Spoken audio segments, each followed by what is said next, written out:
excitement continues here in Misters of Filipinas 2016.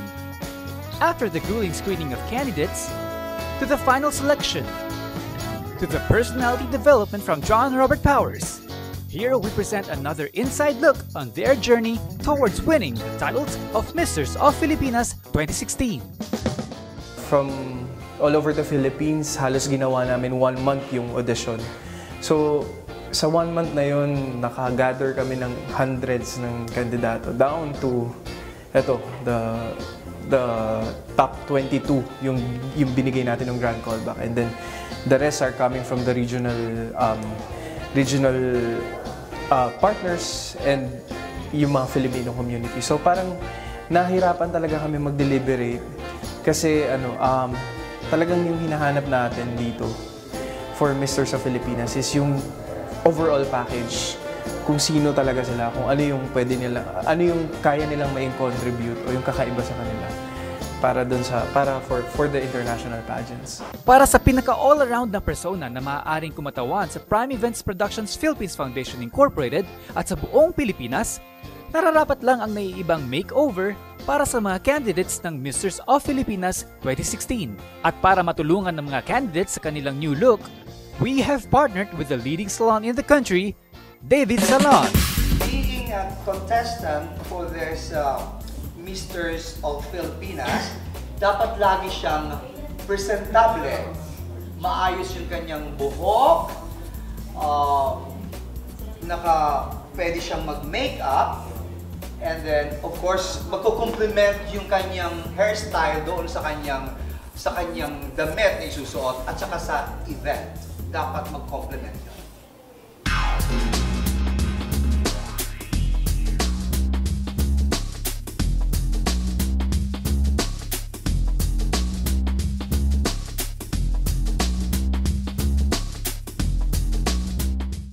Our haircut is 4 to 5 weeks, every 4 to 5 weeks para maintain yung ating hairstyle na maayos. And then we have also the right using of products. We have gel.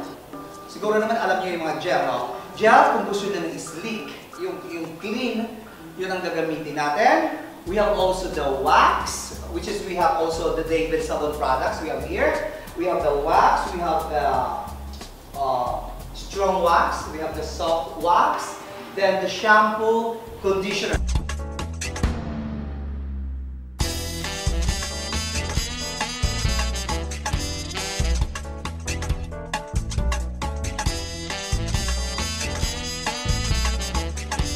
We now have the candidates of Misters of Filipinas 2016 looking dapper in their new look, courtesy of David Salon.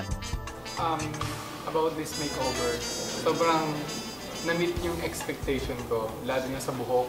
Kasi curly hair ako eh, so medyo mahirap siya i-manage.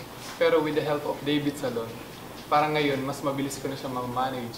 Mas mabilis ko na siyang maayos kasi tinuruan kami ni Sir na kung paano ayusin yung sarili namin buhok at ano yung mga bagay na buhok para sa amin.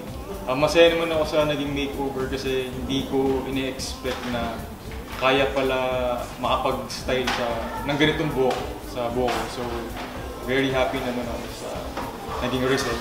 The trending thing that they did to me a while ago, it's painful, but I saw it. I saw the difference between the before and after. It's good, it's fine, and it makes me happy. Pagkagising ko sa umaga, normal lang, hindi ako masyado nag-aayos kasi yung workplace ko, dun din sa bahay ko, so walang masyadong tao. So yung hair ko, normal lang din, kung mabrush lang, masuklay. Pero ngayon, tinuruan kasi kami how to groom ourselves, kung paano mas maging presentable, especially sa harap ng maraming tao. So ngayon, siguro we can definitely say na mas magiging okay na kami sa harap ng maraming tao. Bago nila ako gupitan, hiningan din nila ako ng idea kung ano ba yung mas prefer mo. Tapos tinignan din nila kung bagay ba sa akin yung gupit. Parang laki ng pinagbago kasi lagi yung looks ko parang Korean, lagi nang naka-down yung buhok ko, and then wala ako, lagi may buhok ako dito. Ngayon Ngayon parang first time ko ganitong gupit na parang clinical. Hindi lang siya yung basta-basta gupit na gugupitin ka lang kung ano yung gusto mo. In-explain din nila kung ano yung karapat-dapat na gupit para sa'yo.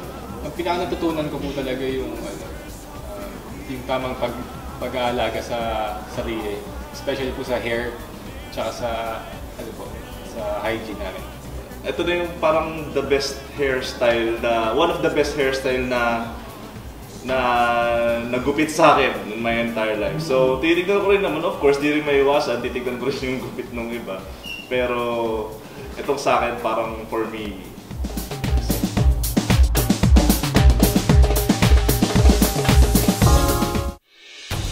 Next on Misters of Filipinas. Ayan guys, tapos na kayo. So, next challenge nyo is gagawa kayo ng short film. So, drama, action, tsaka horror. Ihati namin kayo sa 3 teams. So, ako, may team din ako, si Karan, tsaka si Don. Huwag bibitaw sa Road to Misters of Filipinas 2016.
Welcome back to the Misters of Filipinas 2016. Meron kami prepare with Oxen Films. So, ito yung parang meron silang challenge, which is gagawa sila ng isang short film. I-divide namin sila sa 3 grupo. Yung short film na to, merong different categories. So, we have horror, drama, and action. So, ito, kinoceptualize namin with Sir Sean Lim, yung ating director for this webisode, na itatest din natin sila kung paano naman yung projection nila sa camera or sa movie naman or ganyan. So definitely, etong Misters of Filipinas, parang overall package na eh. Like, we're doing modeling, we're doing the acting workshops, we're doing the photo shoots, the runway. So maraming ginagawa. So this time naman, ang kakaiba dito sa pageant na to, na feeling ko hindi pa naman siguro ito nagawa pa noon. Ayan guys, tapos na kayo. So next challenge nyo is gagawa kayo ng short film. So drama, action, tsaka horror. Ihati namin kayo sa 3 teams. So ako, may team din ako, si Karan, tsaka si Don. Tapos gagawin natin to sa isang bahay lang. maximum of 4 hours lang natin ito gagawin. So dapat mag-cooperate lahat, teamwork, tapos mag-effort talaga yung bawat isa. So gagawa tayo ng sarili nating script. So guys, magbubunutan tayo into 3. Tapos yung mapipili yung category, yun yung gagawin nyo. Gagawa nyo ng script, gagawa nyo ng story. So sana, kung sino yung pinakamagaling, yun yung mananalo. So yun. It's gonna be for maximum of 10 minutes. 3 stories lang, 3 sequence ang pwede nyong pagpilian. Magbubunutan tayo. It's gonna be action, drama, or horror. In one particular team, it's gonna be 10 person handling ang magiging team leader nyo. Pwedeng si Neil, pwedeng ako, or pwedeng si Don. It's gonna be on 1-day shoot, maximum of 4 hours per team. Yan. So sa loob ng 4 hours, kayo ang gagawa ng script ninyo, kayo ang magde-deliver, ang mag-shoot ay si Sir Sean. Naandun na sa loob ng 1 day ang horror, action, and drama. So guys, galingan nyo kasi dito makikita rin yung yung teamwork, tsaka yung siyempre pag may teamwork, may cooperation, at siyempre pag mag-exert tayo ng effort, mas makikita natin mas magandang kakalabasan ng ating gagawing story. 1, 2, 3, 1, 2, 3, 1, 2, 3, 1, 2, 3, 1, 2, 3, 1, 2, 3. Tapos ng more, sir.